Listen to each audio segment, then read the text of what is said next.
साथियों नमस्कार, मैं राम प्रताप सिंह कुशवाहा, रिटायर्ड पुलिस वाला। हमारे चैनल में आप सबका स्वागत है, अभिनंदन है, वेलकम है। सबसे पहले तो हमारी अपील सुन लें। अपील बहुत ज़रूरी है। कबीरा खड़ा बाजार में सबकी मांगे खैर, ना काहू से दोस्ती ना काहू से बैर। क्योंकि आज जो हम परिचर्चा लेने जा रहे हैं वो वास्तव में वर्तमान समय में और भूतकाल दोनों विषयों को हम ले रहे हैं। वर्तमान समय में तो दिनांक 12 मई को एक घटित घटना है भोपाल, राजधानी मध्य प्रदेश की जो भोपाल है, तालाबों का जो शहर कहा जाता है, वहीं पर जिला जज रही श्रीमती गिरिबाला जी, उनकी पुत्रवधू टूसा शर्मा जी के कांड से संबंधित मामला है। और इसकी चर्चा आज आप टीवी खोल लो, कोई भी समाचार चैनल खोल लो, सभी जगह है। वैसे आज पत्रकारिता दिवस भी है, तो इसलिए सबको भाई हमारे चैनल की तरफ से शुभकामनाएं। पत्रकारिता आप लोग समझ रहे होंगे, वैसे पत्रकारिता दिवस जो हिंदी पत्रकारिता दिवस, ये हम आपको बता दें, थोड़ा सा इसके इतिहास पर भी चर्चा कर दें कि 30 मई 1826 को तत्कालीन भारत की राजधानी कलकत्ता जब अंग्रेज़ों का शासन था और पूरा देश गुलाम था, तब एडवोकेट वकील साहब श्री जुगल किशोर शुक्ला जी, जो कानपुर के रहने वाले थे, मतलब कानपुर उत्तर प्रदेश का ही आदमी क्रांति करता है भारत में। हाँ, कभी भी आप इतिहास उठा के देख लें, चाहे 1857 हो तो श्री मंगल पांडे जी, चाहे श्रीमती रानी लक्ष्मीबाई जी, कुछ है मतलब यहाँ के, और विशेषकर ये बुंदेलखंड कानपुर वाला क्षेत्र। उसी तरह पंडित श्री जुगल किशोर शुक्ला जी के द्वारा उद्दत मार्तंड नामक समाचार पत्र हिंदी में, यद्यपि उस समय अंग्रेजी में, फारसी में, उर्दू में और बंगला में ही निकलते थे, हिंदी में कोई वो नहीं निकलता था। हिंदी तो पतित भाषा मानी जाती थी, एकदम गिरी हुई दासी भाषा मानी जाती थी। अभी भी ये जैसे कोई निर्णय किसी भी न्यायालय में होते हैं तो सब इंग्लिश में होते हैं, कहने वाली कोई बात हो, सरकार की कार्रवाई सब इंग्लिश में होती है। अब कुछ लोग कुछ ऐसे महानुभाव बन गए हैं जो थोड़ा बहुत हिंदी का उपयोग करने लगे हैं, लेकिन अभी भी अब हिंदी संघर्ष कर रही है। अब संघर्ष में हम ही ऐसे लोग हैं जो थोड़ा बहुत अपना हिंदी को बढ़ा रहे हैं। वैसे विदेशों में हिंदी सर्वोपरि हो रही है, आपको ये भी बता दें। चलिए, तो आज तो बड़ा विहंगम मामला है, प्रसंग है। मैंने बता ही दिया आपको कि वर्तमान में टूसा शर्मा का कांड है। और देखिए, इस कांड से ये सिद्ध हो गया कि, और 2008 में मई में, क्योंकि आज ही के दिन सीबीआई को विवेचना स्थानांतरित हुई थी, वो यद्यपि आरूसी हेमराज हत्याकांड है। कहने को तो बहुत छोटी सी बात है, लेकिन मैंने आप सर्वे कर लें, आप स्वयं सर्वे करें। अगर आप कानून या इन सब घटनाओं के परिप्रेक्ष्य में थोड़ा बहुत आप जागरूकता रखते हैं, चेतनता रखते हैं कि दुनिया में ऐसी सनसनीखेज घटना और दुनिया में ऐसी मिस्टीरियस घटना का उदाहरण आपको पूरी दुनिया में दूसरा नहीं मिलेगा।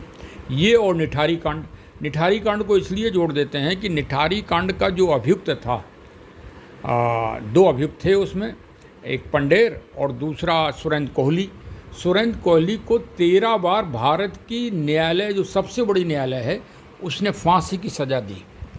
और जिस दिन फांसी होना थी, 5:30 बजे सुबह फांसी लगना थी मेरठ में जल्लाद साहब भी आ गए और फांसी का फंदा भी बिल्कुल तेल लग के तैयार हो गया था। और 4 बजे तक बहस चली सुप्रीम कोर्ट में, और सुप्रीम कोर्ट ने अपनी फांसी का आदेश बदल दिया। और वो आदमी जो 13 मामलों में फांसी की सज़ा पा चुका था पहले, बेदाग छूट गया। ये भारत की अखंड न्याय व्यवस्था है। अब इस न्याय व्यवस्था के कुछ सकारात्मक आलोचक हो सकते हैं, कुछ नकारात्मक आलोचक हो सकते हैं। आप जिस कैडर में हो वो भाई माननीय सर्वोच्च न्यायालय के सम्मान को हम उसमें कोई ठेस नहीं पहुंचा सकते हैं। हाँ, अच्छा, और इसी तरह से आरूसी और हेमराज हत्याकांड को हमने कहा कि ये दुनिया की इस पे तो शोध होना चाहिए और विशेषकर किसी पाठ्यक्रम में आए ये विषय या ना आए, लेकिन मैं पहली बार ये आवाज़ उठा रहा हूँ इस भारत में और माननीय सर्वोच्च न्यायालय को पूरी तरह से मतलब ये संदेश दे रहा हूँ, क्योंकि उनके इधर विचाराधीन है ये मामला अभी। जो हेमराज हैं उनकी मृतक जी की पत्नी जी ने रिट दायर की है, जिसमें सीबीआई की रिट है, सीबीआई भी शामिल है। अपना निर्णय करें, वो जो कुछ भी करें, डॉक्टर दंपत्ति को दोषी पाएँ या ना पाएँ, साक्ष्य के अभाव पाएँ या साक्ष्य पूरा पा लें, माननीय है वो तो भाई, उनको तो कोई कुछ कह ही नहीं सकता है ना। सर्वोच्च हैं, वो सर्वश्रेष्ठ हैं, उनके बाद तो फिर ईश्वर है। ईश्वर तो है खैर इस दुनिया में, वो तो मानना पड़ेगा। और ईश्वर ही मत देते हैं, हमारे जो न्यायाधीश महोदय हैं उनको देते हैं कुछ ना कुछ। ये टेलीपैथी सिस्टम है, ऐसा मेरी मान्यता है। सबका विचार अलग अलग हो सकता है, सबकी मान्यता अलग अलग होती है, सबके सिद्धांत अलग अलग हो सकते हैं, सबकी सोच अलग अलग हो सकती है। लेकिन मेरी सोच ऐसी है कि जब माननीय जज साहब निर्णय करते हैं तो कोई ना कोई शक्ति से उनका संवाद या टेलीपैथी सिस्टम जुड़ता ज़रूर होगा। खैर ये बहुत गंभीर मामला है, क्योंकि हमें इसलिए, और कोई बात नहीं, एक बच्ची मरी, कत्ल हुआ, नृशंस कत्ल हुआ, एक हेल्पर ख़त्म हुआ, और अभी भी वो मतलब ये नहीं कह सकते कि नहीं उनके द्वारा ये नहीं किया गया। साक्ष्य का अभाव है, मतलब इस आधार पे उनको मोहलत दी गई है कि भाई ठीक है, जब तक विचार सुप्रीम कोर्ट में चल रहा है तब तक वो दोषी नहीं है। अब दोषी हो भी सकते हैं, बड़ा गंभीर प्रश्न है। लेकिन ये जरूर माननीय सुप्रीम कोर्ट ये जरूर निर्णय कर दे अपने निर्णय में कि ये विशेषकर पुलिस पाठ्यक्रम में, जो पुलिस के पीटीसी कॉलेज हैं भारत में जितने भी, ये पहली आवाज़ उठ रही है, समझ लो आप। इससे पहले कि ना तो कोई नेताजी ने आवाज़ उठाई, ना कोई वकील साहब ने आवाज़ उठाई, ना कोई जज साहब ने आवाज़ उठाई, ना किसी पुलिस वाले ने आवाज़ उठाई। ये पहली आवाज़ मैं उठा रहा हूँ। मैं राम प्रताप सिंह कुशवाहा, पुलिस में विवेचक ही रहा हूँ एक तरह से। सब इंस्पेक्टर सीओ तो अलग चीज़ होती है, वो तो पद हैं, लेकिन मैं कार्य रूप से विवेचक रहा हूँ। 36 साल में 27 जनवरी 1984 को मुझे पहली विवेचना मिली थी, और मैं 31 जनवरी 2021 को जब रिटायर हुआ तो 2 विवेचनाएं मेरे पास शेष थी, उस दिन भी थी। हाँ, और कोई दिन ऐसा नहीं गया होगा जिस दिन प्रत्यक्ष और अप्रत्यक्ष रूप में विवेचना का प्रसंग या संवाद ना हुआ हो। तो मैंने सोचा कि चलिए सबको आगाह किया जाए कि विवेचना से बढ़ के इस दुनिया में कोई कारण नहीं है, कोई कारण नहीं। ये सब आविष्कार, विज्ञान सब बेकार की चीज़ें हैं। ये तो अभी हो गए, अपराध तो पहले से होता चला आ रहा है। ये सब क्षणिक हैं। अभी देखिए, आज ही अमेरिका में एक रॉकेट कोई फट गया है, हज़ारों किलोमीटर की ज़मीन सुहा हो गई। ये सब क्षणिक सुख हैं, ये कोई आविष्कार थोड़ी है। मानव का ना तो विचार बदला, मानव की ना बुद्धि बदली, मानव का ना बल बदला, न मानव में क्या परिवर्तन हुआ। मानव के शरीर में कोई परिवर्तन हुआ हो आज तक तो कोई हमें वैज्ञानिक सा वाक्य बता दें। तो डॉक्टर साहब ने कभी ये नहीं सोचा होगा, डॉक्टर राजेश तलवार और वो कौन है, नूपुर तलवार जी ने कभी ये नहीं सोचा होगा कि हम जेल भी जाएंगे, कभी नहीं सोचा होगा, क्योंकि उनकी 3 पीढ़ियां पहले डॉक्टर रही हैं। मतलब जो आज की तारीख में, क्या हमारे सैद्धांतिक रूप से अगर किसी को भगवान के अलावा अगर किसी को भगवान कहा गया, व्यावसायिक रूप से किसी को भगवान कहा गया, तो डॉक्टर साहबान को कहा गया। तो वो पत्नी डॉक्टर, और बच्ची के जो चाचा चाची हैं, ताऊ ताई हैं, वो भी डॉक्टर, नाना नानी वो भी डॉक्टर, मिलने जुलने वाले वो भी डॉक्टर, और ऐसे भगवान की पुत्री नाबालिग 13 वर्ष की 14 वर्ष की आरुषि, जो ब्रिलियंट स्कॉलर स्टूडेंट थी हर क्षेत्र में, हाँ, जिसकी तारीफ जितनी की जाए उतनी कम है, उसकी नृशंस हत्या हुई, नृशंस। और हेल्पर की भी नृशंस हत्या हुई, और दोनों को चोटें वही पाई गईं। और भारत की सबसे बड़ी संस्था जांच एजेंसी, जिस पर हमें गर्व है, उसने जांच की, और उसमें भी दो टीमें, ऐसी तो कोई जांच हुई नहीं। सीबीआई की तो सीबीआई का एक आदमी पहुंच जाता है तो खलबली मच जाती है। दो विशेषज्ञ टीमों ने बातचीत की, मतलब जांच की। इसमें भारत की सबसे बड़ी फॉरेंसिक टीम ने बात की, भारत की सबसे बड़े नार्को और एनालिसिस हुआ, डीएनए एनालिसिस हुआ। लेकिन फिर भी आज 12 अक्टूबर 2017 को स्पष्ट हो गया कि इस घटना में कोई मुलजिम नहीं। अब तो इससे तो एक ही बात स्पष्ट हुई कि मनुष्य बली नहीं होत है, समय होत बलवान। मनुष्य बली नहीं होत है, समय होत बलवान। और भीलन लूटी गोपिका बेई अर्जुन बेई बाण, ये बुंदेलखंड की प्रसिद्ध कहावत है साहब। ये आज आप कर लीजिए, क्योंकि ये तो भूतकाल के प्रसंग हमने आपको बता दिया कि डॉक्टर तलवार साहब और उनकी पत्नी जी जेल रहीं, और आज की तारीख में मतलब साक्ष्य जो उसमें हैं विवेचना में, वो सिर्फ इमेजिनेशंस हैं, कल्पना पर। कि मतलब लास्ट में बच्ची पे भी चरित्र का आरोप पुलिस ने लगा दिया, जिसका कोई प्रमाण नहीं पुलिस के पास, न पत्रकार जी के पास है। आज पत्रकार दिवस है। पत्रकार जी ने आखिर, भाई चलो पुलिस तो ठस हो गई थोड़ा दिमाग से, आप तो बुद्धिमान हो, आप बुद्धिमान माने जाते हो। पत्रकारिता कोई ऐसा नहीं है कि अभी से चालू हुई है, जब से ये अंग्रेज ने पत्रकार निकाला। पत्रकार तो भारत में अति प्राचीन है, अति प्राचीन। कभी फुर्सत में बताएंगे आपको कि भारत कितना बड़ा ज्ञान का पौधा है। हाँ, अरे सबसे बड़ा पत्रकार अच्छा दुनिया का कौन रहा? चलो विषय बदल जाएगा, फिर कभी बताएंगे आपको कि वास्तव में पत्रकार जो लोक कल्याण, जनता की आवाज़ बने, लोक कल्याणकारी कार्य करे, सबके सुख दुख सूचनाओं के माध्यम से जिनका कल्याण करें, वो पत्रकार। तो आज पत्रकार दिवस है, और ये इस बात का सूचक है, इस बात का मोटिवेशन है कि जो भी पत्रकार बंधु हैं वो अपने दायित्व को बहुत अच्छी तरह से निर्वाह करेंगे। लेकिन अब ये भोपाल की घटना है, जो टूसा कांड है, जिसमें जिला जज और उनके बेटे सामर्थ्य एडवोकेट जो हैं वो इसमें अभियुक्त के रूप में हैं, और इसमें भी रिपोर्टिंग प्रेस उसी तरह से मीडिया कर रही है जिस तरह से आरुषि हेमराज हत्याकांड में की। पहले उसका आकलन कर लें कि क्या उसमें बेहतर रिपोर्टिंग थी, है क्या? वास्तव में यदि आज पत्रकार दिवस है तब तो और भी बड़ा ये मोटिवेशनल डे है कि दायित्व के बोध कराता है।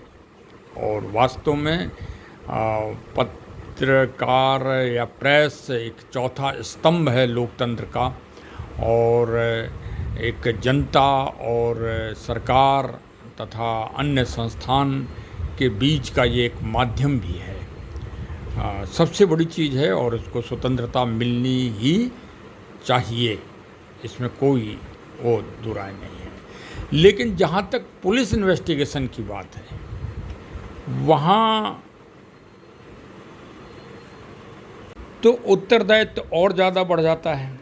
अब ये तो हो गई, हमने आपको भूतकाल की घटना आरुषि हेमराज हत्याकांड का संक्षिप्त आपको ब्रीफ बताया कि सीबीआई में विवेचना जाने के बाद भी इसमें क्लोजअप रिपोर्ट सीबीआई ने दी, और फिर लास्ट में मुकदमा छूट भी गया। तो देखा जाए तो इस विवेचना के जो बहुत ही बहुत बहुमूल्य टिप्स हैं, उनका आज के उदीयमान एडवोकेट साहिबान जो बच्चे हैं उनको भी स्टडी करना चाहिए, और ये एडवोकेसी के पाठ्यक्रम में भी ये ज़रूर घटना आना चाहिए। अब हम आज वर्तमान की भी बात कर लेते हैं, जो भोपाल शहर में हुई है, और वो भी जिला जज महोदया। इत्तेफाक देखिए, जो मैंने पहले कहा कि मनुष्य बली नहीं होत है, समय होत बलवान, हुई है वही जो राम रच राखा।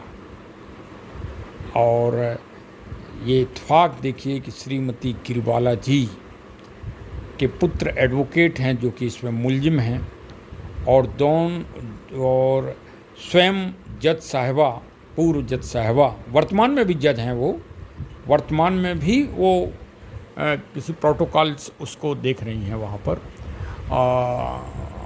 एट प्रेजेंट टाइम में भी जज हैं। ये ही देखिए आप।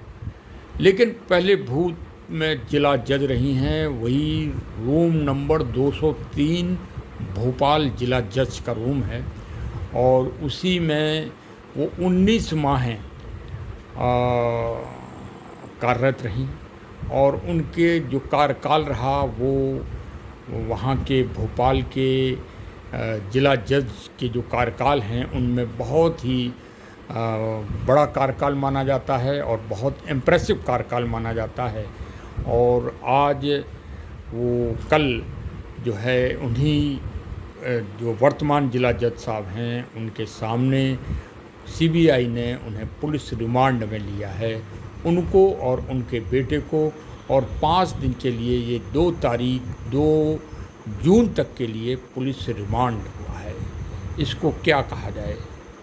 इसको यही कहा जा सकता है कि ईश्वर राजा से रंक भी बनाता है और रंक से राजा भी बनाता है।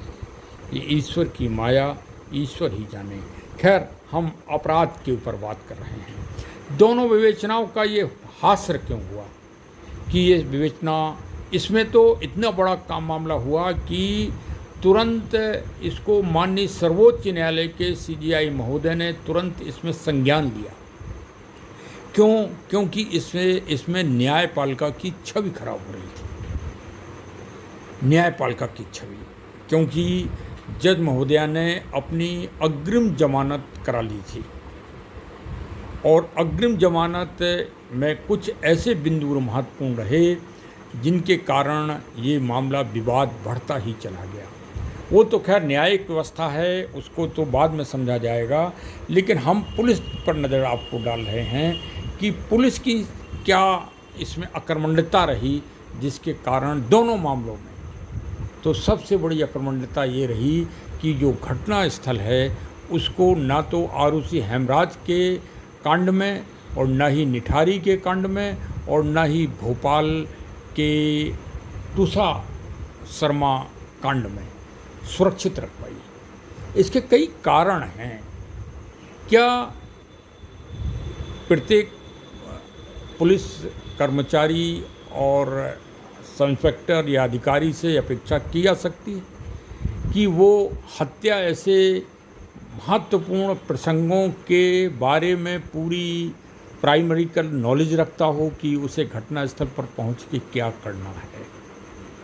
फॉरेंसिक टीम वगैरह इतनी जल्दी तत्काल रूप से नहीं आ पाती, उनको सूचना दी जाती हैं, तब वो मौके पर आते हैं, उसमें समय लगता है। और सबसे पहले 2 लोग पहुंचते हैं, एक तो प्रेस, एक पुलिस का स्थानीय और दूसरी प्रेस, और दोनों की महत्वपूर्ण भूमिका चालू हो जाती है।